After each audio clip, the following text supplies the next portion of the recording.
Sir, अगले 5 साल में चीन या पाकिस्तान है, अगले 5 साल में दोनों देशों के साथ भारत के संबंध को आप कहाँ देखते हैं? देखिए, मुझे लगता है कि किसी भी देश में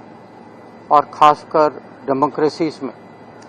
एक सरकार को लगातार 3 बार इलेक्ट होना यह बहुत बड़ी बात है। तो दुनिया को जरूर लगेगा कि आज भारत में पॉलिटिकल स्टेबिलिटी बहुत है,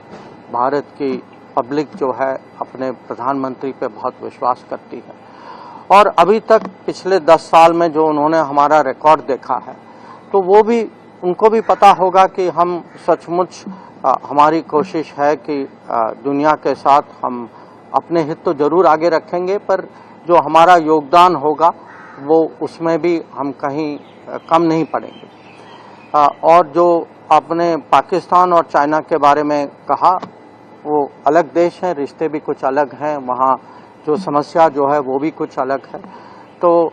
चीन के बारे में हम तो हमारी फोकस तो होगी कि सीमा में जो स्थिति जो है उसमें अभी भी कुछ इश्यूज बाकी बचे हुए हैं, तो उसको कैसे निपटाया जाए।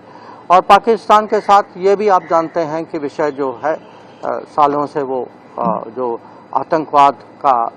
विषय जो है, cross border terrorism, how do we find a solution to it, so that cannot be the policy. So you're hopeful that UNSC seat will be possible in next 5 years under your tenure? I think for us the role of India, the influence of India, that has been steadily growing, not just in terms of our own perception, but अगर आप देखें दूसरे देश हमारे बारे में क्या कहते हैं, उनको भी लगता है कि आज भारत जो है सचमुच उनका मित्र है। उन्होंने देखा है कि संकट के समय में कि अगर एक देश ग्लोबल साउथ के साथ खड़ा है तो वो भारत है। उन्होंने देखा है कि जब G20 की अध्यक्षता के समय में हम लोगों ने अफ्रीकन यूनियन की सदस्यता को आगे किया था, तो दुनिया हम पर विश्वास करती है और हमारी जिम्मेदारियां भी बढ़ रही हैं। तो हमें विश्वास है कि मोदी जी के नेतृत्व में भारत की जो पहचान जो है दुनिया में वो बढ़ेगी जरूर। और UNSC का सवाल आपने उठाया, पर उसके अलग अलग और भी पहलू हैं और मुझे पूरा विश्वास है कि